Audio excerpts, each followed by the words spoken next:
Hello friends, welcome to study spark YouTube family. आज हम लोग शुरू कर रहे हैं Bihar current affairs KBC nano की ये बुक है और ये बुक काफ़ी अच्छी है बीपीएससी एग्जाम के लिए, क्योंकि कई एग्जाम्स में जो प्रीवियस एग्जाम्स हुए हैं बीपीएससी के उनमें इस बुक से क्वेश्चंस देखने को मिले हैं। और इस बुक की सबसे बड़ी खासियत क्या है जानते हैं? इसमें जो भी इंफॉर्मेशन है वो सिलेक्टेड इंफॉर्मेशन है और साथ ही साथ कुछ डिस्क्रिप्शन में बता भी दिया गया है डिस्क्रिप्टिव, ताकि आपको इन्फॉर्मेशन रहे पूरा। अगर क्वेश्चन बीपीएससी घुमा कर भी पूछे तो आप उसका आंसर कर सकते हैं। इसलिए मैं प्रेफर करता हूं इस बुक को। अगर आप यह बुक करके जाते हैं तो कोई भी क्वेश्चन नहीं छूटेगा करंट अफेयर्स के। तो चलिए हम लोग शुरू करते हैं पहले इंफॉर्मेशन से। मिथिला के मखाना को मिला जीआई टैग। जीआई टैग मिला है मिथिला के मखाना को। मिथिला दरभंगा क्षेत्र में है। 20 अगस्त 2022 को बिहार के मिथिला के मखाना को चेन्नई में जीआई टैग दिया गया। कहाँ दिया गया? चेन्नई में। मिथिला का मखाना अपने स्वाद, पोषक तत्व और प्राकृतिक रूप से उगाए जाने के लिए मशहूर है। वहीं अगर बात करें, मिथिला में एक कहावत मशहूर है, ये जान लीजिए क्या है कहावत? पग पग पोखरी माछ मखान। यानी आप मिथिला आइएगा ना तो एकदम पग पग का मतलब होता है कि कदम कदम पर पोखरी मतलब पोखर, तालाब। आपको कदम कदम पर तालाब मिल जाएगा। और यहाँ का जो है माछ मतलब मछली और मखाना ये फेमस है। तो यहाँ पर आपको कदम कदम पर पोखर मिल जाएगा, तालाब मिल जाएगा और मछली और मखाना जो है यहाँ फेवरेट है। ये यहाँ की कहावत मशहूर है। भारत के 90% मखानों का उत्पादन बिहार से ही होता है। यानी पूरे भारत में जितना मखाना का उत्पादन होता है उसका 90% मखाना बिहार से ही होता है। यह ऐसी फसल है जिसे पानी में उगाया जाता है। ओके, मखाने में करीब 9.7 ग्राम प्रोटीन और 14.5 ग्राम फाइबर होता है। यह कैल्शियम का बहुत अच्छा स्रोत है। ओके, इसमें कैल्शियम भी पाया जाता है। इससे पहले बिहार के मधुबनी पेंटिंग, कतरनी चावल, मगही पान, सिलाव का खाजा, मुजफ्फरपुर की शाही लीची और भागलपुर के जर्दालू आम को जीआई टैग मिल चुका है। तो 1 2 3 4 5 6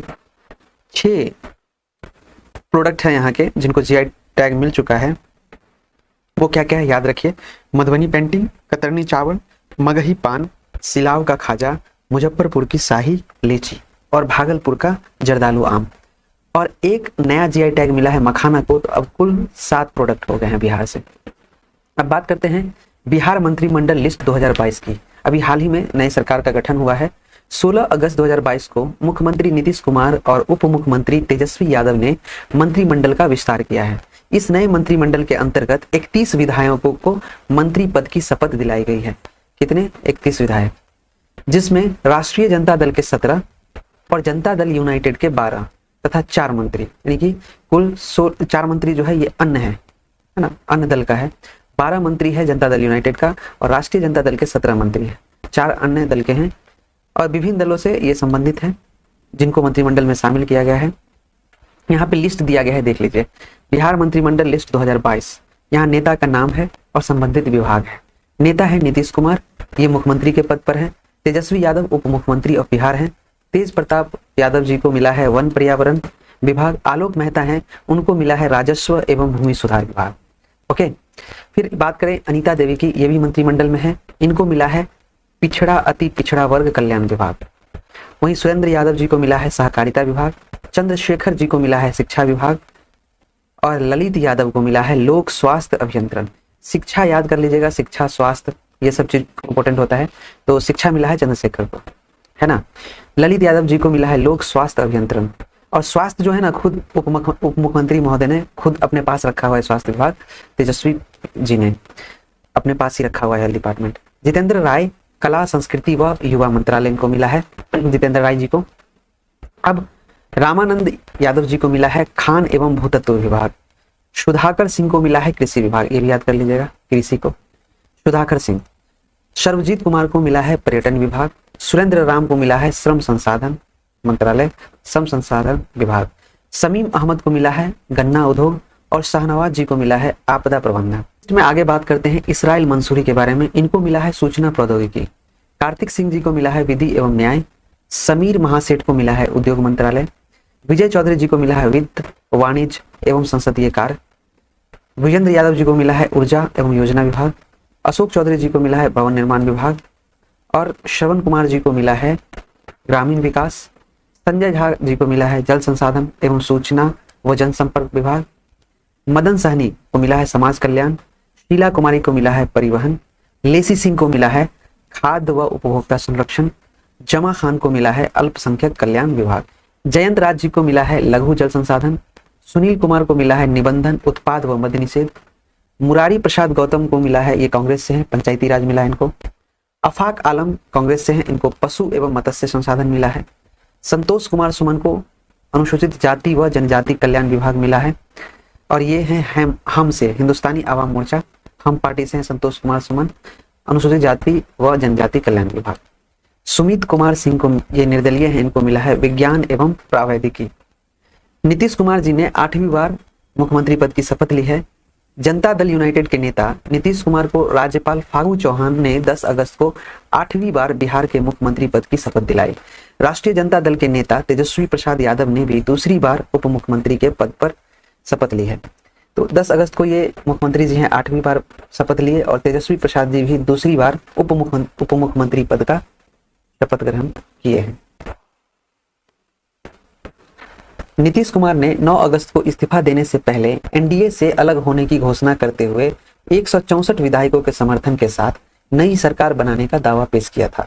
उन्होंने पहली बार वर्ष 2000 में राज्य के मुख्यमंत्री पद की शपथ ली थी और मात्र 7 दिनों तक मुख्यमंत्री रहे थे। तो नीतीश कुमार जी सर्वप्रथम आज से 22 साल पहले 2000 ईस्वी में ही मुख्यमंत्री पद की शपथ लिए थे और मात्र 7 दिनों तक रहे थे।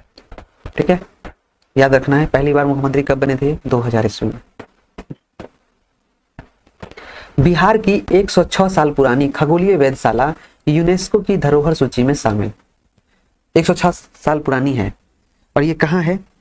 बिहार के मुजफ्फरपुर जिले के Langat Singh college, LS college का नाम जानते हैं, वहीं स्थापित है। 106 साल पुरानी खगोलीय वेधशाला को यूनेस्को की लुप्त प्राय धरोहर में सूची में शामिल किया गया है। यह वेधशाला पूर्वी भारत में अपनी तरह की पहली वेधशाला है। इसकी स्थापना वर्ष 1916 में ऊपर जो एलएस कॉलेज है, एलएस कॉलेज परिसर में छात्रों को खगोलीय ज्ञान प्रदान के लिए की गई थी। कब की गई थी इसकी स्थापना? वर्ष 1916 में ही की गई थी और छात्रों को पढ़ाने के लिए किया गया था इस वेधशाला का स्थापना। बिहार के टूरिस्ट प्लेस और तीर्थ स्थल बनेंगे नगर निकाय, और नगर निकाय जितना भी है उसको टूरिस्ट प्लेस और तीर्थ स्थल बनाए जाएंगे।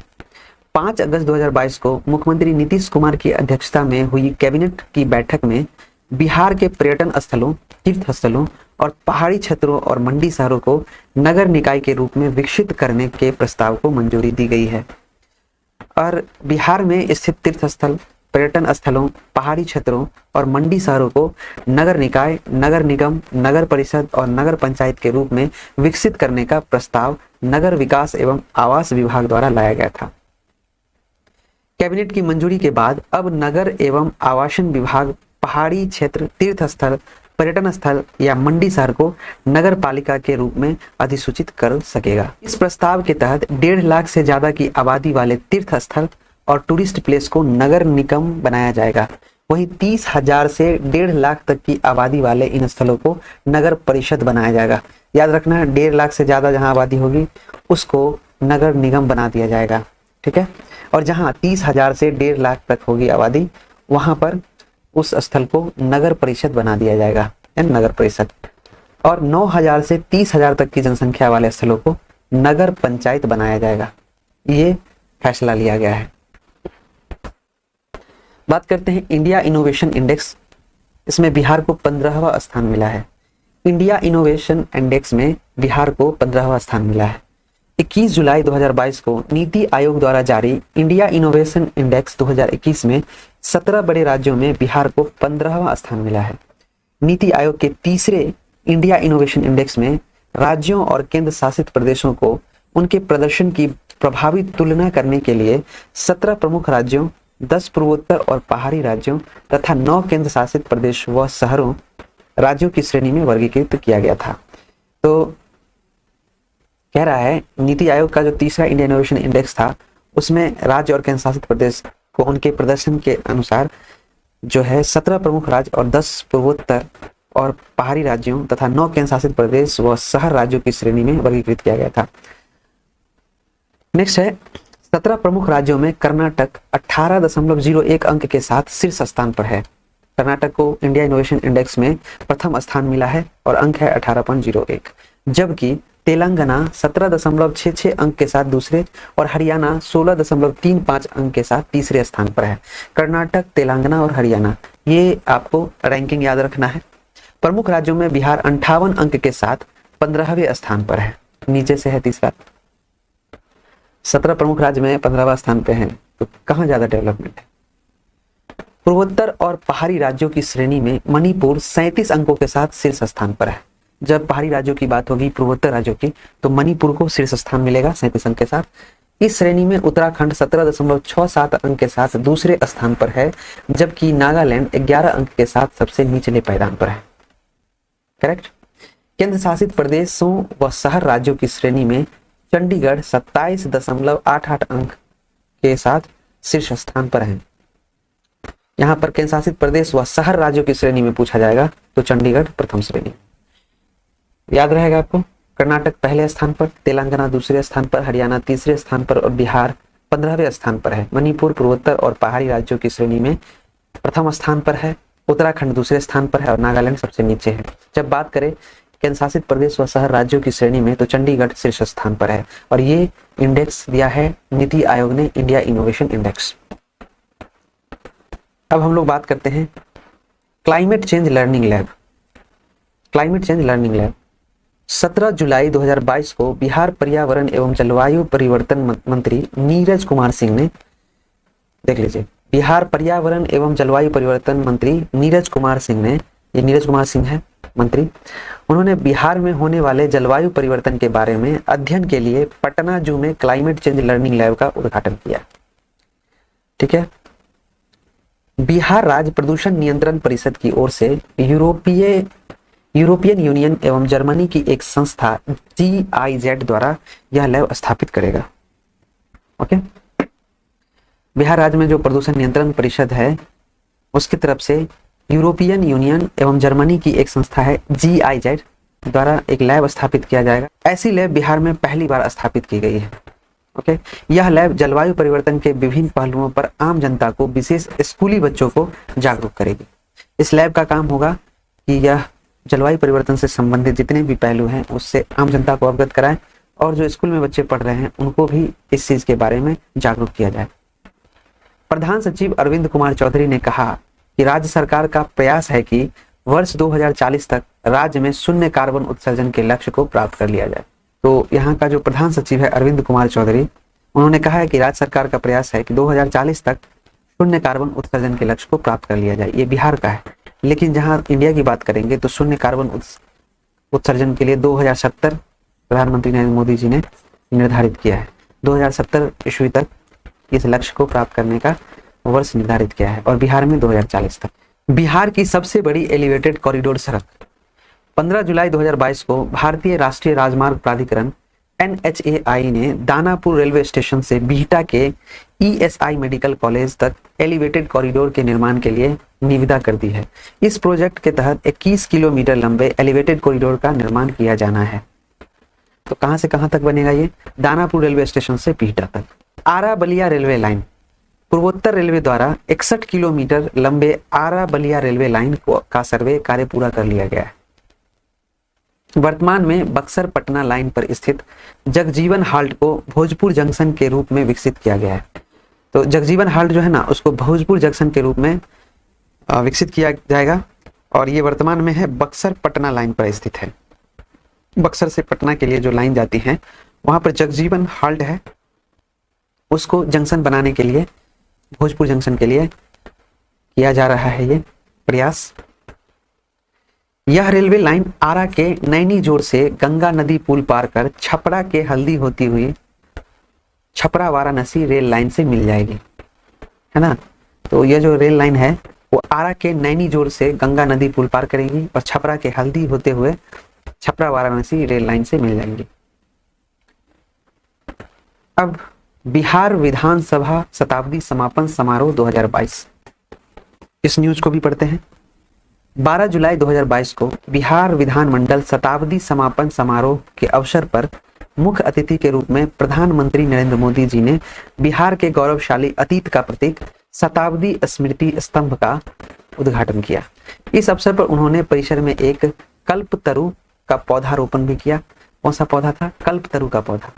कल्पतरु को कल्प वृक्ष, कल्पद्रुम या सूरतरु, देवतरु तथा कल्पता जैसे नामों से भी जाना जाता है। ये कल्पतरु जो पौधा है इसके बहुत सारे नाम हैं, कल्प वृक्ष, कल्पद्रुम, सूरतरु, देवतरु, कल्पलता, है ना। पुराणों के अनुसार समुद्र मंथन से प्राप्त 44 रत्नों में कल्पतरु भी एक था। जब पुराण में लिखा है कि जब समुद्र मंथन हो रहा था तो उससे 44 रत्न प्राप्त हुए थे, जिनमें से एक कल्पतरु भी था रत्न में। बिहार विधानसभा के मुख्य गेट के सामने करीब 3 करोड़ की लागत से निर्मित 40 फीट ऊंचा शताब्दी स्मृति स्तंभ लगा है। इसमें पीपल का पेड़ 15 फीट का है, जो बिहार का लोगो प्रतीक जो है महाबोधि वृक्ष से लिया गया है। इसकी चौड़ाई 25 फीट का अष्टकोणीय स्तंभ है। इसके लिए आधार 35 फीट का बनाया गया है। कुल मिलाकर यह स्तंभ इस पीपल के पेड़ में 243 पत्ते हैं, जो बिहार विधानसभा के कुल 243 सदस्यों के प्रतीक हैं। काफी इंपॉर्टेंट इंफॉर्मेशन है, क्वेश्चन बनेगा यहाँ से, देख लीजिए। ये बोल रहा है कि जो लगा है ना बिहार विधानसभा के मुख्य गेट के सामने, उसका 3 करोड़ के लागत से 40 फीट ऊंचा शताब्दी स्मृति स्तंभ है।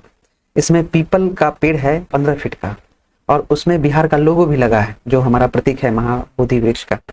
साथ ही साथ ये जो पीपल के पेड़ हैं इसकी चौड़ाई 35 फीट है, अष्टकोणीय स्तंभ है इसमें, और इसके लिए आधार 35 फीट का बनाया गया। इसका जो बेस बनाया गया है 35 फीट का, और 15 फीट का खुद पीपल का पेड़ है। और पीपल के पेड़ में 243 पत्ते लगे हैं, क्योंकि बिहार विधानसभा में जो सदस्यों की संख्या है 243 है, उस पेड़ में 243 पत्ते हैं। इस पेड़ में 9 शाखाएं हैं, यानी कि 9 प्रमंडल, 38 डालियां हैं जो कि 38 जिला है। और ये क्रमशः देखिए 9 शाखाएं 9 प्रमंडलों को, 38 डालियां 38 जिलों के प्रतीक हैं। ठीक है। स्मृति स्तंभ का आधार पिंक स्टोन का बना है। जो बेस बना है 35 फीट का, वो पिंक स्टोन का बना हुआ है। पूरा शताब्दी पेड़ कांस्य से ब्रॉन्ज का तैयार किया गया है। जो पेड़ है ना वो ब्रॉन्ज का बना हुआ है, कांसा का बना हुआ है। इसके चारों ओर कांस्य के 4 स्वास्तिक चिन्ह हैं, और कांसा का ही चारों ओर 4 स्वास्तिक चिन्ह भी लगे हैं। इसे बिहार के मूर्तिकार अमृत प्रकाश शाह और जीतू ने तैयार किया है। बिहार के मूर्तिकार हैं अमृत प्रकाश शाह और जीतू, जिन्होंने तैयार किया है। आजादी के बाद बिहार विधानसभा परिसर में पहुंचने वाले पहले प्रधानमंत्री नरेंद्र मोदी हैं। आज तक सोच लीजिए, देश जब से आजाद हुआ है 1947 जब हमें आजादी मिली, उसके बाद पहली बार कोई ऐसा प्रधानमंत्री है जो बिहार विधानसभा के परिषद में पहुंचे। इससे के पहले 3 राष्ट्रपति एपीजे अब्दुल कलाम, प्रतिभा पाटिल, रामनाथ कोविंद यहाँ आ चुके हैं। राष्ट्रपति आए थे लेकिन प्रधानमंत्री नहीं आए थे, और ये पहले प्रधानमंत्री हैं जो बिहार विधानसभा परिषद में आए थे। गवर्नमेंट ऑफ इंडिया एक्ट 1919 के तहत 1920 में बिहार एवं उड़ीसा को पूर्ण राज्य का दर्जा मिला, है ना। इस एक्ट के तहत 1920 में बिहार एवं उड़ीसा को पूर्ण राज्य का दर्जा मिल गया था। इसके बाद लॉर्ड सत्येंद्र प्रसन्न सिन्हा, है ना, इसके बाद जो है लॉर्ड सत्येंद्र प्रसन्न सिन्हा को बिहार का पहला गवर्नर यानी राज्यपाल बनाया गया था। और 7 फरवरी 1921 का इसी भवन में बिहार उड़ीसा विधान परिषद भवन में पहली बैठक हुई थी। सोच लीजिए, पहली बैठक जो हुई थी 7 फरवरी 1921 को इसी भवन में बिहार उड़ीसा विधान परिषद भवन में पहली बैठक हुई थी। काफी इंटरेस्टिंग है। बिहार में 18 साल बाद सबसे बड़ा राजकोषीय घाटा हुआ। 30 जून 2022 को बिहार विधानसभा के मानसून सत्र के अंतिम दिन में सदन में प्रस्तुत कैग रिपोर्ट के अनुसार बिहार में वित्त वर्ष 2020-21 में 29,827 करोड़ रुपए का राजकोषीय घाटा दर्ज किया गया। कितना का? 29,827 करोड़ रुपए का। रिपोर्ट के अनुसार बिहार का राजकोषीय घाटा पिछले साल की तुलना में 15,103 करोड़ रुपए से बढ़कर 29,827 करोड़ रुपए हो गया है। राज्य को 2004-05 के बाद पहली बार 11,325 करोड़ रुपए से अधिक का राजस्व घाटा हुआ है। राज्य के 12 रेलवे स्टेशन बनेंगे विश्व स्तरीय। राज्य में 12 ऐसे रेलवे स्टेशन है जिसको वर्ल्ड क्लास का बनाया जाएगा। बिहार राज्य में स्टेशन पुनर्विकास परियोजना के तहत विश्व स्तरीय स्टेशन के रूप में विकसित करने के लिए पूर्व मध्य रेलवे के 12 स्टेशनों को चिन्हित किया गया है। पूर्व मध्य रेलवे के 12 स्टेशन। इन 12 स्टेशनों में सोनपुर मंडल के मुजफ्फरपुर, बेगूसराय एवं बरौनी, समस्तीपुर मंडल के दरभंगा, सीतामढ़ी, बापूधाम, मोतिहारी, दानापुर मंडल के राजेंद्र नगर एवं बक्सर, पंडित दीनदयाल उपाध्याय मंडल के गया व पंडित दीनदयाल उपाध्याय जंक्शन तथा धनबाद मंडल के धनबाद एवं सिंगरौली का चयन किया गया। 12 स्टेशन हो गया। कौन कौन है? मुजफ्फरपुर, बेगूसराय, बरौनी, दरभंगा, सीतामढ़ी, बापूधाम, मोतिहारी, राजेंद्र नगर, बक्सर, गया, दीनदयाल उपाध्याय जंक्शन, धनबाद मंडल के धनबाद और सिंगरौली। इस वर्ष 2024 के अंत तक पूरा करने का लक्ष्य रखा गया है और 2024 तक पूरा करने का लक्ष्य रखा गया है। पुनर्विकास से जुड़े कार्य पूरा होने के बाद यात्रियों को एयरपोर्ट जैसी विश्व स्तरीय सुविधाएं प्राप्त होंगी। सोच लीजिए, जब जैसे ही इसका रिनोवेशन हो जाएगा तो एयरपोर्ट में जैसे यात्रियों को सुविधा मिलती है ना, वैसा आपको रेलवे स्टेशन में मिलेगा। अच्छा, गुड। पटना के जेपी गंगा पथ का उद्घाटन 24 जून 2022 को मुख्यमंत्री नीतीश कुमार ने बंबई के मरीन ड्राइव के तर्ज पर पटना में बने जेपी गंगा पथ के प्रथम फेज का उद्घाटन किया। जैसे मुंबई में के मरीन ड्राइव है ना, उसी के तर्ज पर पटना में जेपी गंगा पथ का प्रथम फेज का उद्घाटन किया गया। यह रोड दीघा घाट से दीदारगंज घाट तक 20.5 किलोमीटर लंबा है और इसकी लागत 3,831 करोड़ है। इस सड़क को 4 फेज में तैयार किया जा रहा है। पहले फेज में पटना के दीघा से पटना मेडिकल कॉलेज अस्पताल यानी PMCH तक लगभग 7.5 किलोमीटर लंबे पथ का काम पूरा होगा और जिसका मुख्यमंत्री ने उद्घाटन किया है। तो पहले फेज में कहां से कहां तक पूरा हो गया है कार्य? पटना के दीघा से पटना मेडिकल कॉलेज अस्पताल PMCH बोलते हैं, वहां तक 7.5 किलोमीटर तक लंबा पथ का निर्माण हो गया है और मुख्यमंत्री जी ने उद्घाटन भी कर दिया है। संपूर्ण परियोजना को फरवरी 2024 तक पूरा करने का लक्ष्य रखा गया है। प्लग एंड प्ले जानते क्या है? बिहार सरकार ने राज्य में उद्योगों को बढ़ावा देने के लिए प्लग एंड प्ले की पहल की है, जिसके तहत 5 जिलों में plug and play pre fabricated set का निर्माण किया जाएगा, जहां उद्यमी सिर्फ उपकरण लगाकर फैक्ट्री शुरू कर सकेंगे। अच्छा, होता क्या है ये? 15 करोड़ रुपए की लागत से एक सेट का निर्माण किया जाएगा। जमीन से लेकर बिजली पानी तक की व्यवस्था सरकार करेगी। ठीक है, इसके राज्य में औद्योगिक विकास की रफ्तार को बढ़ावा मिलेगी। तो इससे है ये जो प्लग एंड प्ले के थ्रू वहां पर सेट का निर्माण किया जाएगा, उससे क्या होगा? राज्य का जो इंडस्ट्रियल डेवलपमेंट है उसको रफ्तार मिलेगी। उसके साथ इसके तहत cooperative spinning mill campus Bhagalpur, Bela industrial area Muzaffarpur, Hajipur industrial area Hajipur, Kumarbagh industrial area Paschim Champaran और सिकंदरपुर इंडस्ट्रियल एरिया बिहटा पटना में सेट का निर्माण किया जाएगा। प्लग एंड सेट जो है, इसका निर्माण का उद्देश्य वैसे उद्यमियों की मदद करना है जो जमीन के अभाव में फैक्ट्री नहीं लगा पा रहे हैं। तो फैक्ट्री के लिए थारू और सुरजापुरी भाषा जानते हैं क्या है? 12 जून 2022 को बिहार हेरिटेज डेवलपमेंट सोसाइटी, जिसको BHDS बोलते हैं, के अनुसार बिहार में बोली जाने वाली 2 बोलियां थारू और सुरजापुरी विलुप्त होने के गंभीर संकट का सामना कर रही है। थारू भाषा भोजपुरी और मैथिली के मेल से बनी है।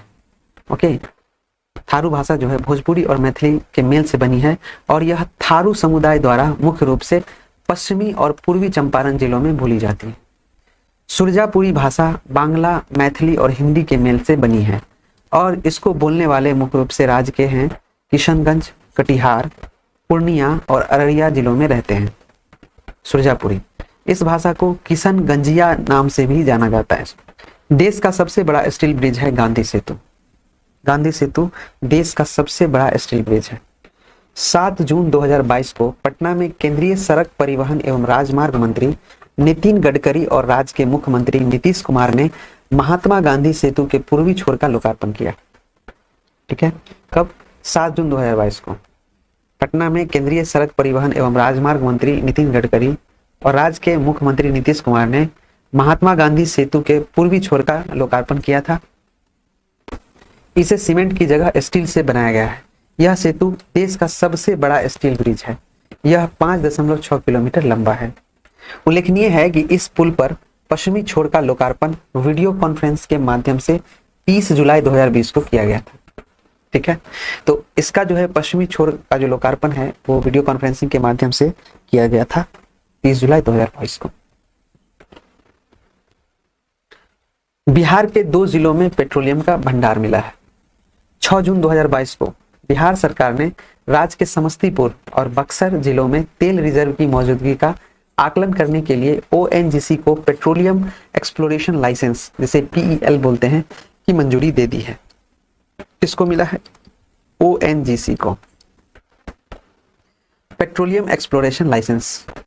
ठीक है, और पता चला है कि इस मतलब इस जिला में जो समस्तीपुर और बक्सर है, यहाँ पर तेल रिजर्व है, तेल रिजर्व की मौजूदगी है। समस्तीपुर में 308.32 वर्ग किलोमीटर क्षेत्र में तेल की खोज अत्याधुनिक तकनीक से की जानी है। वहीं बक्सर में 52.13 वर्ग किलोमीटर क्षेत्र में पेट्रोलियम पदार्थ की खोज की जाएगी। और मान लीजिए कि सच में मिल गया ना, अभी तो पता चला है, अगर भंडार चालू हो गया समस्तीपुर का तो काया कल्प ही हो जाएगा, पलट जाएगा काया, कितना डेवलप हो जाएगा। गिद्धेश्वर पर्वत पर मिले पुरातात्विक अवशेष। ये गिद्धेश्वर पर्वत पर मिला है पुरातात्विक अवशेष। बिहार के जमुई जिले में भारतीय पुरातत्व सर्वेक्षण के अन्वेषण में लछुआर के पास गिद्धेश्वर पर्वत की चट्टानों में प्राचीन काल के मानव के सांस्कृतिक क्रियाकलापों के साक्ष्य प्राप्त हुए हैं। जमुई जिले में अवस्थित गिद्धेश्वर पर्वत के घने जंगलों में पुरातात्विक अन्वेषण का कार्य पटना स्थित बिहार संग्रहालय के विशेषज्ञों द्वारा किया जा रहा है। गिद्धेश्वर से अन्वेषण में प्राप्त पुरातात्विक अवशेष प्रागैतिहासिक काल के बताए जा रहे हैं। बिहार के 2 स्थानों पर बनेगा floating solar power plant. Bihar के 2 स्थानों फुलवरिया एवं दुर्गावती पर फ्लोटिंग सोलर प्लांट लगाए जाने की योजना बनाई गई है। 2 जगह है, फुलवरिया और दुर्गावती। फुलवरिया में 20 मेगावाट व दुर्गावती में 30 मेगावाट क्षमता का प्रस्तावित प्लांट नवादा के फुलवरिया डैम के समीप है। कैमूर जिले में स्थित दुर्गावती डैम में 30 मेगावाट क्षमता का फ्लोटिंग सोलर पावर प्लांट लगाया गया है। कैमूर जिले में जो स्थित दुर्गावती डैम है, इसमें 30 मेगावाट क्षमता का फ्लोटिंग सोलर पावर प्लांट लगाया जाएगा। इस डैम की ऊंचाई 46.3 मीटर और लंबाई लगभग 1615.4 मीटर है। दरभंगा में बिहार के पहले फ्लोटिंग सोलर पावर प्लांट का उद्घाटन हुआ था। इसकी क्षमता 2 मेगावाट है। ठीक है, सबसे पहले बिहार में हो चुका है, अब होगा फुलवरिया में और दुर्गावती में। बिहार औद्योगिक निवेश प्रोत्साहन नीति वस्त्र व चर्म 2022, ये क्या है? 26 मई 2022 को मुख्यमंत्री नीतीश कुमार की अध्यक्षता में हुई राज्य मंत्रिमंडल की बैठक में बिहार औद्योगिक निवेश प्रोत्साहन नीति वस्त्र व चर्म 2022 को लागू करने के प्रस्ताव को मंजूरी दी गई। बैठक में बिहार औद्योगिक निवेश प्रोत्साहन नीति सहित कुल 18 प्रस्ताव स्वीकृत किए गए। और यह जो है बिहार औद्योगिक निवेश प्रोत्साहन नीति सहित 18 प्रस्ताव को स्वीकृत किया गया था 26 मई 2022 को मुख्यमंत्री श्री नीतीश कुमार जी की अध्यक्षता में राज्य मंत्रिमंडल की बैठक हुई थी, जिसमें बिहार औद्योगिक निवेश प्रोत्साहन नीति वस्त्र व चर्म 2022 को लागू करने के प्रस्ताव को मंजूरी दी गई। गया का नाम गया जी रखने का प्रस्ताव। अब जो गया है, गया का नाम अब गया जी होगा। ये प्रस्ताव आया था 13 मई 2022 को। गया नगर निगम के गया का नाम गया जी रखने को लेकर प्रस्ताव को पास कर दिया गया। साथ ही इसे बिहार सरकार के पास भेज दिया गया है। जानिए क्या है मामला। गौरतलब है कि 11 मई 2022 को गया नगर निगम की स्टैंडिंग कमेटी की बैठक में गया का नाम बदलकर गया जी करने का प्रस्ताव पारित किया गया था।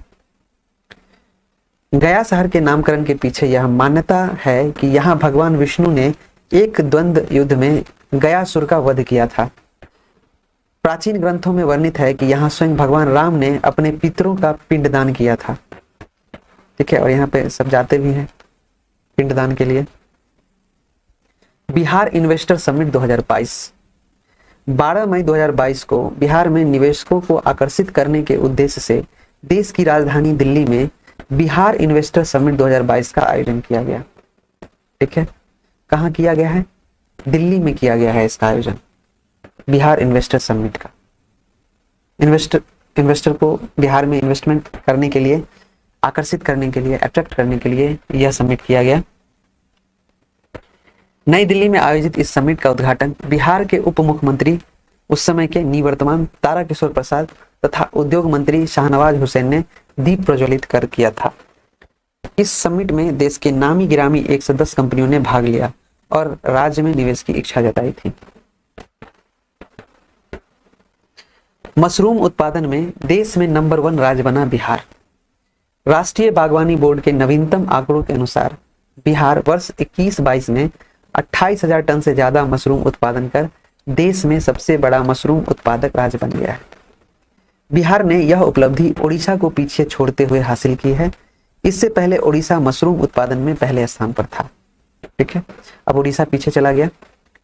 राष्ट्रीय बागवानी बोर्ड की तरफ से जारी आंकड़ों के अनुसार साल 2021-22 में बिहार में 28,000 टन से ज्यादा मशरूम उत्पादन हुआ, जो देश में उत्पादित कुल मशरूम का 10.82% है। पिछले वर्ष बिहार में 23,000 टन मशरूम का उत्पादन हुआ था। वहीं 3 वर्ष पहले राज्य मशरूम उत्पादन के मामले में 13वें पायदान पर था। मशरूम उत्पादन में बिहार के बाद दूसरे स्थान पर महाराष्ट्र है। ठीक है, जिसका कुल उत्पादन 9.89% हिस्सेदारी है। 9.66% हिस्सेदारी के साथ उड़ीसा तीसरे स्थान पर है। देखिए कहाँ उड़ीसा पहले स्थान पर था और फिसल कर कहाँ चला गया, तीसरे स्थान पर। बिहार आ गया पहले स्थान पर। और राष्ट्रीय बागवानी मिशन जो है, ये राष्ट्रीय बागवानी बोर्ड की तरफ से ये आंकड़ा जारी की जाती है, याद रखना है, राष्ट्रीय बागवानी बोर्ड। महिलाओं के लिए घरेलू हिंसा के मामले। राष्ट्रीय परिवार स्वास्थ्य सर्वेक्षण 5 से संबंधित जारी की गई एक रिपोर्ट में महिलाओं के खिलाफ घरेलू हिंसा के मामले में बिहार कर्नाटक के बाद दूसरे स्थान पर है। ओह माय गॉड, 48% कर्नाटक में, जबकि लक्षद्वीप में घरेलू हिंसा सबसे कम है 2.1%। तो लक्षद्वीप बढ़िया है ना। महिलाओं के बीच शारीरिक हिंसा का अनुभव ग्रामीण क्षेत्रों में 32%, शहरी क्षेत्रों में 24% की तुलना में अधिक है। सबसे ज्यादा जो होता है शारीरिक हिंसा, फिजिकल एक्सटॉर्शन जो होता है महिलाओं के साथ, वो ग्रामीण क्षेत्रों में होता है। ओके, सर्वेक्षण में यह भी बताया गया है कि 32% विवाहित महिलाओं जो 18 वर्ष से 49 वर्ष है, उसने शारीरिक, यौन या भावनात्मक वैवाहिक हिंसा का अनुभव किया है। बहुत बैड सिचुएशन है। देश का पहला पशु विज्ञान विश्वविद्यालय का शिलान्यास किया गया। 6 मई 2022 को बिहार के मुख्यमंत्री नीतीश कुमार जी ने पटना में देश के पहले पशु विज्ञान विश्वविद्यालय के भवन परिसर की आधारशिला रखी। मुख्यमंत्री ने इस अवसर पर कहा कि देश में कहीं भी पशुओं का कोई विश्वविद्यालय नहीं था। पशुओं के नाम पर बिहार पशु विज्ञान विश्वविद्यालय पटना में बनाया जाएगा। बिहार में पक्षी गणना के आंकड़े। इस गणना के अनुसार राज्य के कुल 68 जलाशयों में पक्षियों की 202 प्रजातियां पाई गई हैं। इन पक्षियों की कुल संख्या 45,173 है। इनमें से 80 प्रजातियां जलीय पक्षियों की हैं। ओके, पक्षियों की कुल संख्या कितना है, 45,173, याद रखना। और इनमें से 80 प्रजातियां जलीय पक्षी की है, जिनमें लेसर व्हिसलिंग डक जो बोलते हैं, lesser whistling duck, Asian open billed stork, little cormorant तथा कॉमन कूट गढ़वाल आदि शामिल है। गणना के अनुसार जलीय पक्षियों का वितरण निम्न प्रकार है। गोगाबिल में, जो गोगाबिल झील है, 4,973 पाए गए हैं। इंद्रपुरी बैराज में 2,641 पाए गए हैं। नागा नकटी डैम में 2,430। फरवरी 2022 में शुरू की गई यह गणना बिहार के पर्यावरण, वन एवं जलवायु परिवर्तन विभाग द्वारा वेटलैंड इंटरनेशनल संस्था के सहयोग से करवाई गई है। धान की नई किस्म हीरा का राष्ट्रीय स्तर पर चयन किया गया है। ओके, धान की नई किस्म है हीरा, इसको नेशनल लेवल पे इसका चयन किया गया है। 27 अप्रैल 2022 को हैदराबाद में आयोजित समन्वित चावल सुधार परियोजना की 57वीं बैठक में धान की नई किस्म हीरा का चयन राष्ट्रीय स्तर पर उत्पादन के लिए किया गया।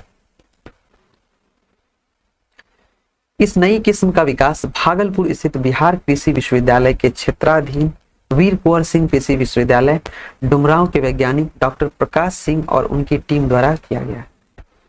बहुत अच्छा काम किया गया है। धान की यह किस्म बाढ़ के पानी में 15 दिनों तक डूबी रहने के बाद भी खराब नहीं होगी। अच्छा, इसकी उत्पादन क्षमता भी सामान्य धान से 1.5 गुना अर्थात 70 से 80 क्विंटल प्रति हेक्टेयर, तो बढ़ावा मिलनी चाहिए। बाबू वीर कुंवर सिंह विजयोत्सव 23 अप्रैल 2022, जान रहे ना 23 अप्रैल को ये विजय करके और नदी पार कर रहे थे, उस समय घायल हो गए थे और 26 अप्रैल को इनकी मृत्यु हो गई थी 3 दिन बाद।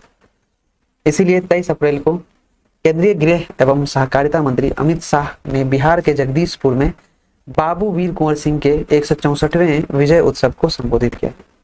164वां विजय दिवस है, उसको संबोधित किया गया इनके द्वारा, अमित शाह जी के द्वारा। ये गृह मंत्री एवं सहकारिता मंत्री हैं। इस विजयोत्सव में एक साथ 77,993 झंडे फहराकर सर्वाधिक झंडे फहराने का रिकॉर्ड बनाया गया। सोच लीजिए 77,993। उल्लेखनीय है कि वीर कुंवर सिंह ने 1857 के विद्रोह में जगदीशपुर क्षेत्र में नेतृत्व प्रदान किया था। लोहार जाति से छीना अनुसूचित जनजाति का दर्जा, छीन गया ये, एसटी का दर्जा मिला था बिहार में। क्या है मामला, देखते हैं। 21 अप्रैल 2022 को बिहार सरकार ने आदेश जारी कर लोहार जाति से अनुसूचित जनजाति का दर्जा वापस ले लिया है। प्रदेश सरकार द्वारा यह निर्णय सुप्रीम कोर्ट के फैसले के बाद लिया गया है। गौरतलब है कि बिहार में लोहार जाति को वर्ष 2016 में अत्यंत पिछड़ा वर्ग की श्रेणी से हटाकर अनुसूचित जनजाति का दर्जा दिया गया था। देखिए, ये बिहार ने 2016 में दे दिया था इनको एसटी का दर्जा, लेकिन सुप्रीम कोर्ट ने निर्णय लिया और कहा कि ये गैरकानूनी है और दर्जा छीन लिया गया अनुसूचित जनजाति का। ठीक है, अब बात करते हैं बजट खर्च करने के मामले में बिहार 6 अग्रणी राज्यों की सूची में शामिल। जितना बजट बनता है ना उसमें ये खर्चा कर देता है, और ऐसे 6 राज्य हैं जिनमें इनका भी नाम है। 12 अप्रैल 2022 को बिहार राज्य योजना बोर्ड के अनुसार सालाना बजट खर्च के मामले में बिहार नया कीर्तिमान बनाते हुए एक वर्ष में 2 लाख करोड़ रुपए खर्च 6 अग्रणी राज्यों की सूची में शामिल हो गया। ठीक है, तो इन्होंने एक साथ क्या किया है, एक वर्ष में 2 लाख करोड़ रुपए खर्च किया है। सालाना बजट खर्च के मामले में बिहार से 5 राज्य आगे हैं। इनमें है उत्तर प्रदेश पहले स्थान पर, फिर महाराष्ट्र, कर्नाटक, तमिलनाडु, गुजरात, और उसके बाद अब बिहार भी हो गया। साल 2005 से पहले राज्य सरकार 25,000 करोड़ रुपए भी खर्च नहीं कर पाती थी। यानी कि 2005 से पहले जो गवर्नमेंट थी वो 25,000 करोड़ रुपए भी खर्चा नहीं कर पाती थी, लेकिन अब स्थिति बदली है। आमदनी भी 4 अंकों में ही सीमित थी पहले, इसलिए नहीं हो पाता था, जो वर्तमान में 56,000 करोड़ रुपए तक पहुंच गई है। वाह। राज्य के जीएसटी कलेक्शन में पिछले साल की तुलना में 17% की बढ़ोतरी हुई। बाबा केवल धाम राजकीय मेला। बाबा केवल धाम राजकीय मेला समस्तीपुर के मोरवा प्रखंड अंतर्गत इंद्रवारा गांव में मुख्यमंत्री नीतीश कुमार ने 3 दिवसीय बाबा केवल धाम राजकीय मेले का उद्घाटन किया। बाबा केवल धाम राजकीय मेला निषाद समाज का राष्ट्रीय स्तर पर लगने वाला सबसे बड़ा धार्मिक मेला है। ठीक है, यह मेला चैत्र मास के नवरात्र में सप्तमी तिथि से शुरू होकर 10वीं तक आयोजित किया जाता है। 2010 में मुख्यमंत्री नीतीश कुमार ने इस मेले को राजकीय मेला का दर्जा दिया था। जान लीजिए राजकीय मेला क्या है, पूछ लेगा, ये बहुत इंपॉर्टेंट क्वेश्चन है। बाबा केवल धाम मेला ये राजकीय मेला है, एक नया क्वेश्चन बन गया। बिहार राज्य का राजकीय मेला है बाबा केवल धाम राजकीय मेला। अब जानते हैं निपुण बिहार योजना के बारे में। निपुण बिहार योजना बिहार सरकार द्वारा जून 2022 में निपुण बिहार योजना लागू की गई। योजना के तहत बच्चों को पढ़ने लिखने, अक्षर पहचानने, उसका अर्थ बताने, जोड़ घटाव और आयु सापेक्ष अन्य संख्यात्मक कार्यकलापों को हल करने में दक्ष बनाया जाएगा। निपुण योजना के तहत बच्चा को पढ़ना लिखना, अक्षर पहचानना, ठीक है, अर्थ बताना, जोड़ घटाव, आयु सापेक्ष एवं संख्यात्मक कार्यकलाप को हल करने में दक्ष बनाया जाएगा निपुण योजना के तहत। इसके क्रियान्वयन के लिए राज्य के प्राथमिक शिक्षा निदेशक रवि प्रकाश की अध्यक्षता में टास्क फोर्स का गठन किया गया। केंद्र सरकार द्वारा नई शिक्षा नीति के तहत प्राथमिक कक्षा मुख्य रूप से पहली से तीसरी कक्षा के विद्यार्थियों के मध्य आधारभूत साक्षरता और संख्यात्मक ज्ञान में सुधार हेतु निपुण भारत योजना प्रारंभ की गई है। इसे ही राज्य में निपुण बिहार नाम से शुरू किया गया है। ठीक है, बिहार में निपुण बिहार के नाम से शुरू किया गया है। नेक्स्ट है राज्य ऊर्जा और जलवायु सूचकांक राउंड फर्स्ट में बिहार। नीति आयोग द्वारा जारी राज्य ऊर्जा और जलवायु सूचकांक राउंड प्रथम से संबंधित रिपोर्ट में बिहार को अचीवर्स की श्रेणी में शामिल किया गया है। राज्य ऊर्जा और जलवायु सूचकांक में बिहार की रैंक 15वीं है, जबकि स्कोर 38.3 है। यह सूचकांक 2019-20 के आंकड़ों के आधार पर नीति आयोग द्वारा तैयार किया गया है। इतना अच्छा रैंक नहीं है, 15वीं है। सूचना आयुक्तों की नियुक्ति। 4 अप्रैल 2022 को बिहार के राज्यपाल फागू चौहान ने फूलचंद्र चौधरी और त्रिपुरारी शरण को राज्य के सूचना आयुक्त के रूप में शपथ दिलवाई। बिहार राज्य सूचना आयोग में वर्तमान में मुख्य सूचना आयुक्त के अतिरिक्त सूचना आयुक्त के 3 पद हैं। राज्य के मुख्य सूचना आयुक्त सेवानिवृत्त आईएएस अधिकारी नरेंद्र कुमार सिन्हा है। सेवानिवृत्त है ये आईएएस अधिकारी नरेंद्र कुमार सिन्हा। बिहार राज्य सूचना आयोग एक वैधानिक निकाय है, स्टैट्यूटरी निकाय है, जिसकी स्थापना जून 2006 में सूचना का अधिकार अधिनियम 2005 की धारा 15 के तहत की गई थी। बिहार शहरी आयोजना तथा विकास संशोधन विधेयक 2022। बिहार शहरी आयोजना तथा विकास संशोधन विधेयक 2022 28 मार्च 2022 को विधानसभा में बिहार शहरी आयोजना तथा विकास संशोधन विधेयक 2022 पारित किया गया। विधेयक के तहत मास्टर प्लान की जरूरतों के मुताबिक सरकारी प्राधिकार की ओर से होने वाले जमीन अधिग्रहण में भूस्वामियों की सहमति की बाध्यता समाप्त कर दी गई। ठीक है, इससे पहले शहरी विकास के लिए अधिग्रहण के समय 80% जमीन मालिकों की सहमति या कुल भूभाग के 80% हिस्से के जमीन के मालिकों की सहमति बाध्यता थी, लेकिन अब ऐसा कुछ नहीं है, क्योंकि इसमें संशोधन कर दिया गया। अब सरकार जो है मास्टर प्लान के जरूरत के मुताबिक सरकारी प्राधिकरण की ओर से जो होने वाला जमीन अधिग्रहण है उसमें भूस्वामियों की सहमति की बाध्यता समाप्त कर दी है। जरूरी नहीं है कि वहां कहेंगे तभी, सरकार का मन होगा ले लेगा। बिहार राज्य विश्वविद्यालय सेवा आयोग संशोधन विधेयक 2022। ठीक है, क्या है ये? बिहार राज्य विश्वविद्यालय सेवा आयोग संशोधन विधेयक 2022 के तहत आयोग के अध्यक्ष के लिए अधिकतम उम्र सीमा 75 वर्ष और सदस्यों के लिए 70 वर्ष तय की गई है। पहले अध्यक्ष के लिए 72 वर्ष और सदस्य के लिए 65 वर्ष उम्र सीमा थी। कृषि विश्वविद्यालय में कुलपति की नियुक्ति में अब राज्य सरकार की सहमति अनिवार्य होगी। अच्छा, बिना उसके सहमति के नहीं होगा। सर्च पैनल 3 सबसे उपयुक्त लोगों के नामों का सुझाव राज्य सरकार को देगा। इसके बाद राज्यपाल की सहमति लेकर कुलपति का चयन किया जाएगा। अखिल भारतीय अंतर विश्वविद्यालय कराटे चैंपियंस 2022। 14 से 17 मार्च 2022 तक हरियाणा के कुरुक्षेत्र विश्वविद्यालय में आयोजित अखिल भारतीय अंतर विश्वविद्यालय कराटे चैंपियनशिप में बिहार के जाबिर अंसारी ने तीसरा स्थान प्राप्त करते हुए कांस्य पदक जीता।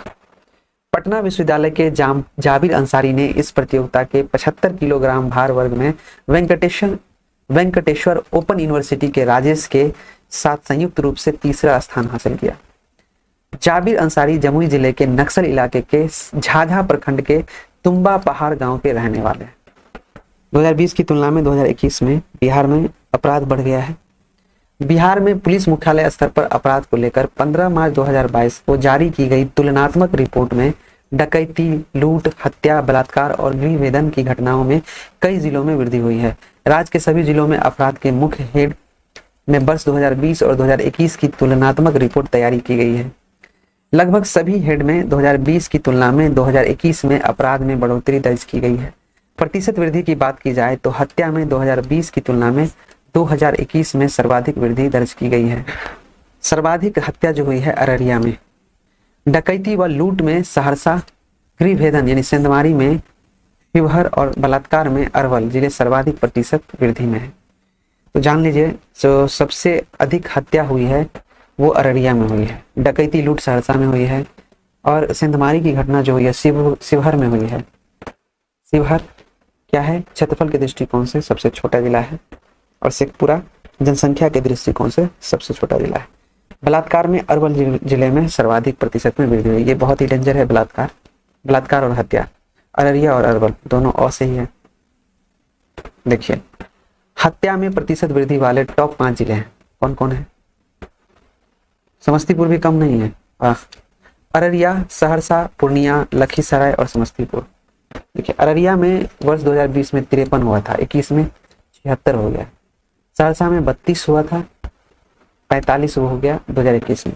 पूर्णिया में 74 हत्या हुई थी 2020 में, अब 102 हो गया। परसेंटेज में जो है ना अधिक है अररिया और ये कम था, इसीलिए इसका नाम तीसरे स्थान पर है। लेकिन मौत तो ज्यादा हुआ है, सबसे अधिक समस्तीपुर में हुआ है। लखीसराय में 28 हुआ है वर्ष 2020 में हत्या, 2021 में 35। समस्तीपुर में 85 हुआ था हत्या 2020 में, इस वर्ष 99 हुआ है 2021 में। डकैती और लूट में प्रतिशत वृद्धि वाले टॉप 5 जिले। सहरसा टॉप पर है, 2020 में 20 हुआ था, 21 में 60। भागलपुर में 48 हुआ था, अभी 100, 21 में। नवगछिया में 27 हुआ था डकैती और लूट, 2021 में 54 हो गया। सारण में 92 हुआ था, 2021 में 183 हो गया डकैती और लूट। और दरभंगा भी है, 22 हुआ था 2020 में डकैती लूट और 39 हो गया 2021 में। डकैती और लूट में संख्या के आधार पर पटना 2020 में 159 और 2021 में 190 के साथ टॉप पर रहा। वाह, क्योंकि डकैती और लूट सबसे अधिक पटना में हुआ, 159 हुआ था 2020 में और 2021 में 190। ये सब न्यूज आती कहाँ थी? अभी नई सरकार बनी है तो बोल रहा है कानून व्यवस्था ठप हो गया, लेकिन ये तो नई सरकार से पहले की सरकार की बात है। 2021 में तो ये सरकार नहीं थी जो वर्तमान में है अभी, फिर क्यों इतना हो रहा था? गृह भेदन में प्रतिशत वृद्धि वाले टॉप 5 जिले। शिवहर, शेखपुरा, नवगछिया, खगड़िया और वैशाली। 20 में शिवहर में जो था 4 घरों में सेंधमारी हुई थी, 21 में 24 में हो गया। शेखपुरा में 12 हुई थी, 21 में 27 हो गया। नवगछिया में 48 हुई थी सेंधमारी, 35 हो गया 21 में। खगड़िया में 39 हुई थी, 80 हो गई। वैशाली में 146 हुई थी, 223 हो गई। अच्छा, एक चीज गौर किए हैं, ऐसा क्यों हो रहा था? 2020 में कम था, लेकिन मुझे लगता है ना कहीं कोविड-19 जो है ये इम्पैक्ट कर रहा है, क्योंकि कई लोग का दिवाला निकल गया इस कोविड की वजह से, तो क्राइम कहीं ना कहीं बढ़ने का कारण ये भी है। फिर भी सेंधमारी में शिवहर है पहले स्थान पर, दूसरे स्थान पर शेखपुरा, तीसरे स्थान पर नवगछिया, चौथे स्थान पर खगड़िया और 5वें स्थान पर वैशाली। बड़ा अच्छा है। जो क्षेत्रफल के आधार पर सबसे कम है वो शिवहर, जनसंख्या के आधार पर जो सबसे कम है शेखपुरा। शिवहर शेखपुरा दोनों कम वाला आ गया, नवगछिया, खगड़िया और वैशाली। एक बात याद रखिए, गृह भेदन में संख्या के आधार पर मुजफ्फरपुर 2020 में 204 और 2021 में 258 के साथ टॉप पर है। बलात्कार के मामले में प्रतिशत वृद्धि वाले टॉप 5 जिले, वो है पहला अरवल, दूसरा गोपालगंज, तीसरा खगड़िया, चौथा शिवहर और 5वां औरंगाबाद। अरवल में वर्ष 2020 में 4 हुआ था, 21 में 10 हो गया। गोपालगंज में 12, 21 में 24, खगड़िया में 8 और 21 में 15 हो गया। शिवहर में 6 था, 20 में 11 हो गया 21 में। औरंगाबाद में 21 था और 36 हो गया 2021 में। संख्या की बात करें तो पूर्णिया 2020 में 88 था, जबकि 2021 में बलात्कार की सर्वाधिक संख्या पूर्णिया में हुई 93। और रीजन भी देखिए, सर्वाधिक न्यूनतम साक्षरता वाला जिला, पुरुष साक्षरता वाला जिला, ऐसे कहिए, न्यूनतम पुरुष साक्षरता वाला जिला पूर्णिया ही है। तो कहीं ना कहीं ये साक्षरता भी इम्पैक्ट कर रही है। और सहरसा जो है न्यूनतम महिला साक्षरता वाला जिला। ये सब भी कारण है। चलिए देखते हैं। गुल्लक बच्चा बैंक, पटना में क्वेश्चन पूछा हुआ है बीपीएससी में। बच्चों की भविष्य संवारने की मुहिम। किलकारी परिसर पटना में चल रहे गुल्लक बच्चा बैंक में 15 मार्च 2022 तक 3,950 खाताधारी हो चुके हैं। वर्तमान में 796 बच्चे इस बैंक से लेन देन करते हैं। बढ़िया है, गुल्लक बच्चा बैंक में। ठीक है, स्मरणीय है कि गुल्लक बच्चा बैंक बच्चों के लिए बच्चों द्वारा खोला गया बैंक है। इसमें बैंक मैनेजर से लेकर खाताधारी तक सारा काम बच्चों द्वारा ही किया जाता है। किलकारी परिसर में यह 12 दिसंबर 2009 में 5 बच्चों ने मिलकर खोला था। एकदम यूनिक है बिहार, हर चीज यूनिक ही होता है यहाँ पे। किलकारी के गुल्लक बच्चा बैंक का नाम लिम्का बुक ऑफ रिकॉर्ड में 2017 में दर्ज हुआ था। गुल्लक बच्चा बैंक में 16 साल तक के ही बच्चे खाताधारी होते हैं। ठीक है, यूनिक यूनिक वर्क होता है। डिजिटल भूमि अभिलेखों की होम डिलीवरी। 11 मार्च 2022 को बिहार के राजस्व और भूमि सुधार मंत्री राम सूरत कुमार ने विधानसभा में बताया कि बिहार सरकार जल्द ही राज्य में खतियान और मानचित्र सहित भूमि के डिजिटल दस्तावेजों को घर घर पहुंचाएगी। ये अच्छी पहल है, अच्छा मुहिम है बिहार गवर्नमेंट के द्वारा। ये जरूरी भी था, कई लोग जानकारी के अभाव में करप्शन का शिकार हो जाते थे, तो इन सब चीजों पे काफी बैन होगा। बिहार देश का पहला ऐसा राज्य होगा जहां लोग डिजिटल भूमि दस्तावेज की डोर स्टेप डिलीवरी की सुविधा प्राप्त करेंगे। बिहार का पहला एक्सप्रेसवे आमस दरभंगा। आमस दरभंगा बिहार का पहला एक्सप्रेसवे होगा।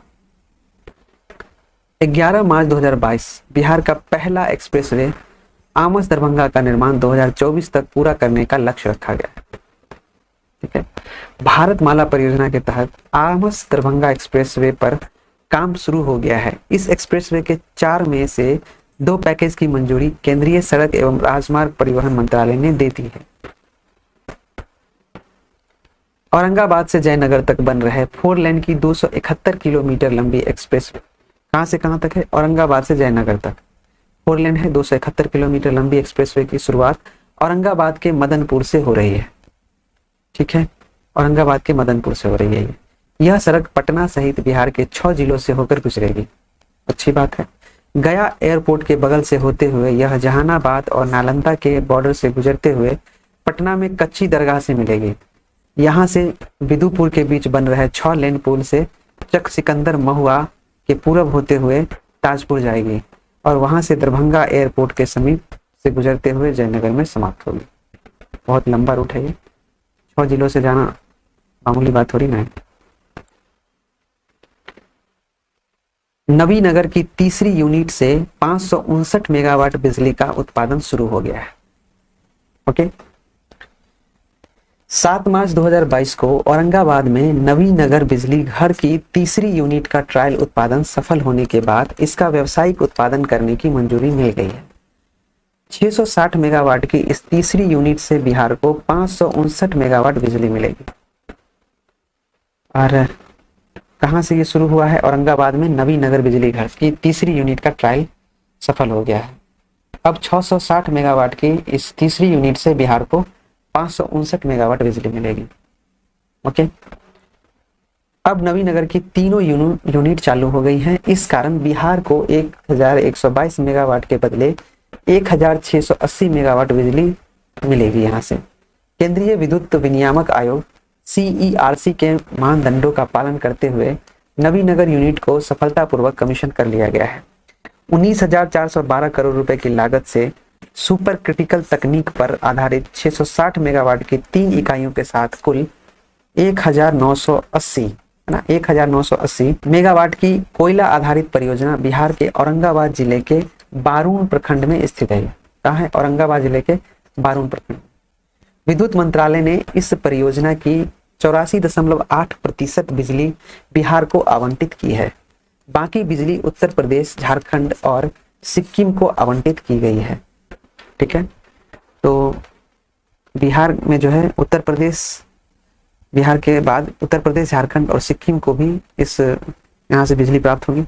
नवीनगर की पहली यूनिट का वाणिज्यिक प्रचालन 6 सितंबर 2019 को और दूसरी 23 जुलाई 2021 को हुआ था। अब तीसरी यूनिट का भी चालन हो गया है।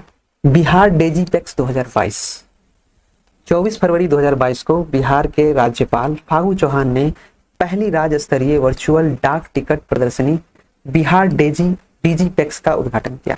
बिहार डिजीपेक्स का उद्घाटन किया। ये वर्चुअल डाक टिकट है। इस प्रदर्शनी का आयोजन 24 से 27 फरवरी तक बिहार डाक परिमंडल द्वारा किया जा रहा है। जिसका विषय है भारत की समृद्ध सांस्कृतिक विरासत। ठीक है। तारापुर शहीद स्मारक 15 फरवरी 2022 को मुख्यमंत्री नीतीश कुमार ने वीडियो कॉन्फ्रेंसिंग के माध्यम से शहीद स्मारक तारापुर मुंगेर में शहीदों की मूर्ति का अनावरण किया तथा शहीद पार्क एवं पुराना थाना परिसर में पार्क विकास कार्य का भी लोकार्पण किया।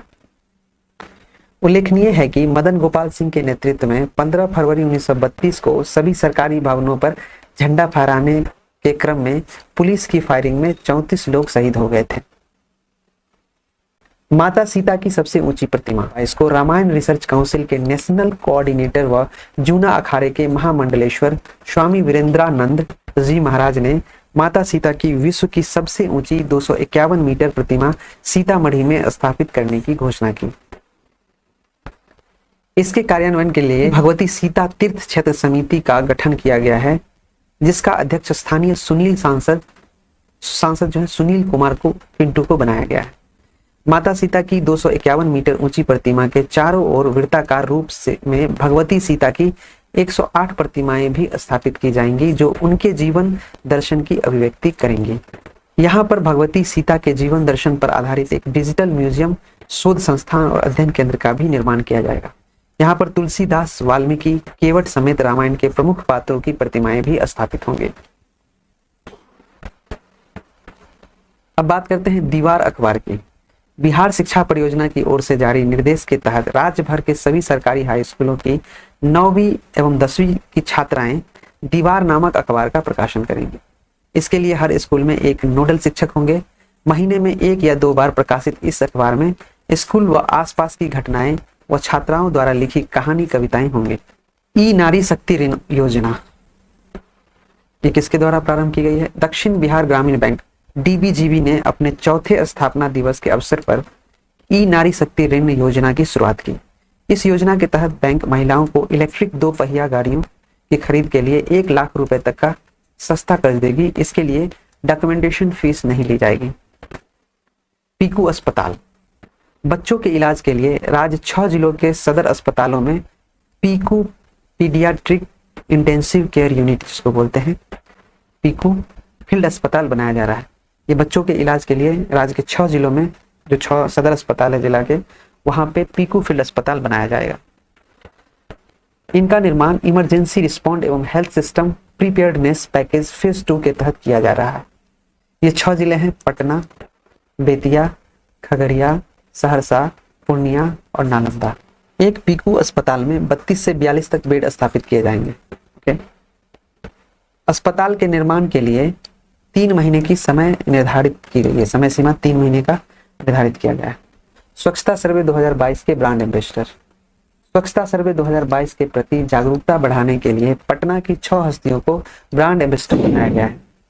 इसमें सुपर 30 के आनंद कुमार, पूर्व क्रिकेटर अमीकर दयाल, सामाजिक कार्यकर्ता ट्रांसजेंडर रेशमा प्रसाद, साहित्यकार पद्मश्री उषा किरण खान, सीनियर डॉक्टर अजय कुमार और कार्टूनिस्ट पवन शामिल है ना। तो स्वच्छता सर्वे 2022 के प्रति जागरूकता के लिए ब्रांड एम्बेसडर है 6 हस्ती। इनमें सुपर 30 के संस्थापक भी हैं आनंद कुमार। बिहार में पहला ट्रांसजेंडर स्टार्टअप पटना की रेशमा प्रसाद का स्टार्टअप नाचबाजा.com को स्टार्टअप बिहार प्रोग्राम के तहत शामिल किया गया है। रेशमा प्रसाद है ट्रांसजेंडर। किसी भी राज्य में पहली बार ट्रांसजेंडर का चयन स्टार्टअप के रूप में किया गया है। नाचबाजा.com की संस्थापक रेशमा प्रसाद के अनुसार स्टार्टअप से अब तक देश भर के 1500 से अधिक ट्रांसजेंडर जुड़ चुके हैं। इनमें अच्छे शास्त्रीय गायक, नृत्यांगना से लेकर वाद्य यंत्र बजाने वाले कुशल ट्रांसजेंडर हैं। बिहार संग्रहालय के अध्यक्ष अब मुख्यमंत्री होंगे। बिहार म्यूजियम के 28 जनवरी 2022 को मुख्यमंत्री नीतीश कुमार की अध्यक्षता में हुई मंत्रिमंडलीय बैठक में बिहार संग्रहालय के निदेशक का पद नाम बदलने और शासी निकाय के अध्यक्ष के पद में बदलाव को मंजूरी दी गई। बिहार संग्रहालय शासी निकाय के अध्यक्ष पद का जिम्मा अब मुख्यमंत्री के पास होगा। पूर्व में यह पद विकास आयुक्त के पास था। बिहार संग्रहालय पटना में निर्मित एक आधुनिक कला संग्रहालय है। यह अगस्त 2015 में आंशिक रूप से तथा 2017 से पूर्ण रूप से खोला गया। यहाँ पटना संग्रहालय से 100 से अधिक कलाकृतियों को स्थानांतरित किया गया। तो बिहार संग्रहालय पटना में निर्मित एक आधुनिक कला संग्रहालय है और यह अगस्त 2015 में आंशिक रूप से तथा 17 से पूर्ण रूप से खोल दिया गया था। और बिहार संग्रहालय का शासी निकाय का जो अध्यक्ष पद का जिम्मा है मुख्यमंत्री के पास ही होगा। अब यह पहले क्या था, यह पद विकास आयुक्त के पास रहता था।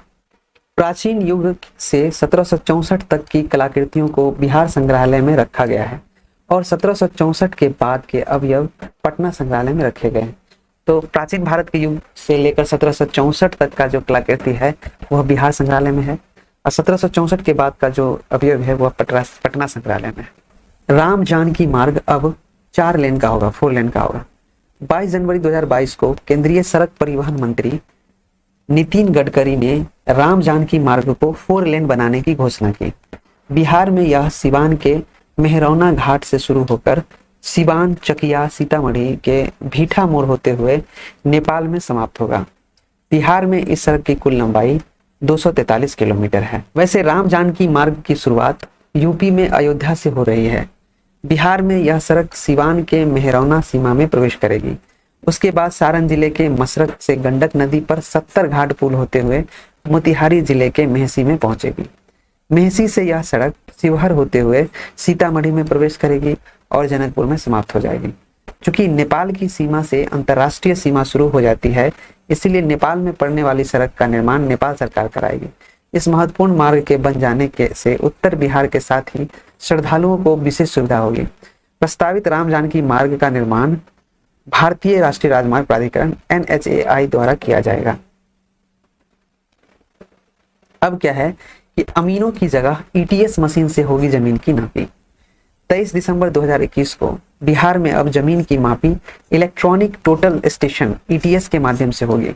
इसके लिए राजस्व व भूमि सुधार विभाग द्वारा 711 ETS मशीनें खरीदी जाएंगी। खरीद के बाद अब हर जमीन की मापी इसी मशीन के माध्यम से होगी। इससे किसी भी जमीन की मापी में त्रुटि नहीं रहेगी।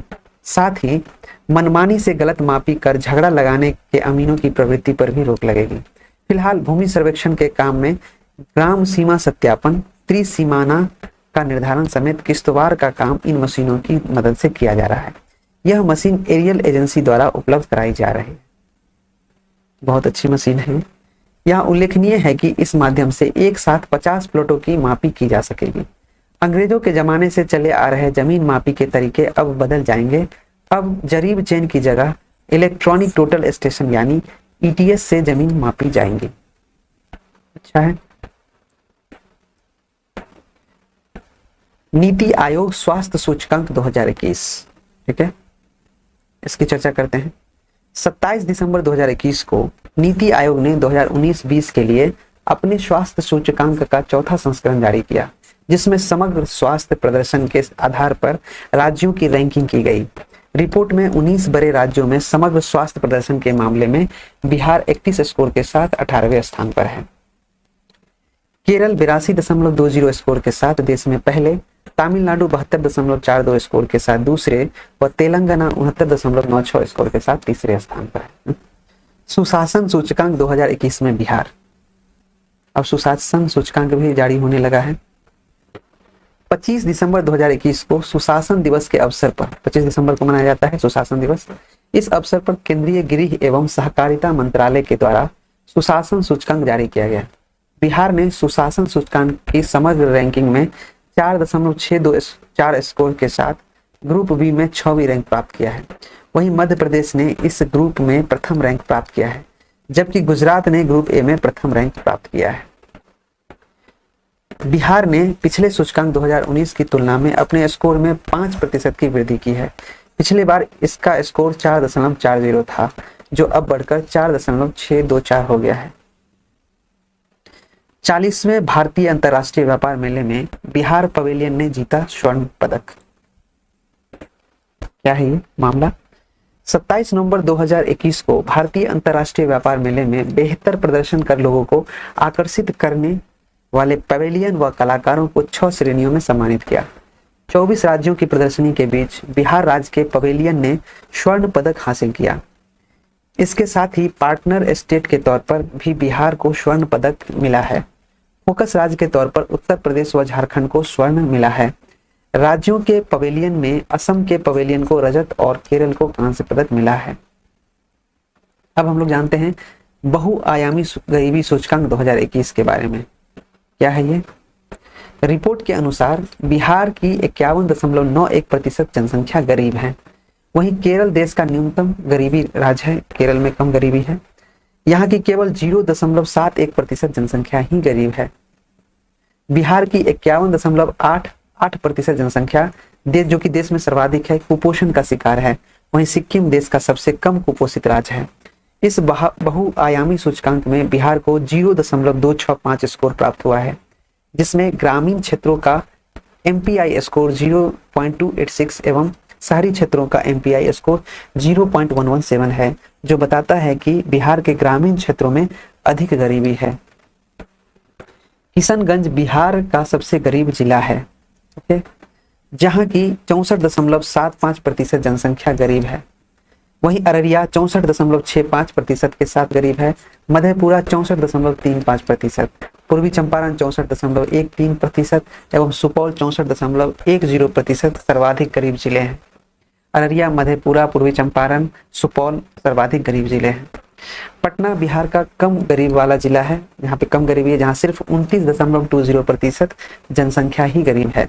वहीं भोजपुर की बात करें तो 40.50%, सिवान में 40.55%, रोहतास में 40.74% एवं मुंगेर में 40.99% के साथ बिहार के सबसे कम गरीब जिले हैं। तो बिहार में सबसे कम गरीब जो लोग हैं वो हैं भोजपुर में, आरा का क्षेत्र है, सिवान, रोहतास, मुंगेर, ये सब कम गरीब जिले हैं। नीति आयोग शहरी सतत विकास लक्ष्य सूचकांक 2021। नीति आयोग के द्वारा सतत विकास लक्ष्य SDG शहरी सूचकांक जारी किया गया, जिसमें बिहार की राजधानी पटना का प्रदर्शन निराशाजनक है। पटना को 56 शहरों में 52वां स्थान प्राप्त हुआ है। इसमें पटना को परफॉर्मर श्रेणी 50 से 64 में रखा गया है। इस सूचकांक में पटना को कुल 57.29 स्कोर प्राप्त हुआ है। उल्लेखनीय है कि नीति आयोग द्वारा प्रथम बार इस प्रकार के सतत विकास लक्ष्य के अंतर्गत शहरी इंडेक्स जारी किया गया है। इंडेक्स में देश के 56 नगरीय क्षेत्रों को 77 सूचकांकों में प्राप्त की गई प्रगति के आधार पर रैंकिंग दी गई है, जिसमें सर्वाधिक 75.5 अंक प्राप्त कर शिमला प्रथम रैंक पर है। इस सूचकांक में शहरों को कुल 4 श्रेणियों में बांटा गया है। श्रेणी फर्स्ट में अचीवर 100 अंक, फ्रंट रनर 65 से 99 अंक, थर्ड कैटेगरी में परफॉर्मर 50 से 64 अंक तथा फोर्थ कैटेगरी में एस्पिरेंट 0 से 49 अंक। चलिए इसके आगे हम लोग नेक्स्ट वीडियो में बात करेंगे। फ्रेंड्स, ये 66वीं BPSC के लिए काफ़ी लाभदायक है, आप इसे जरूर करें पूरा।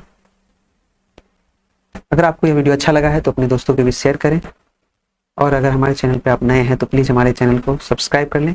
Thank you, bye bye.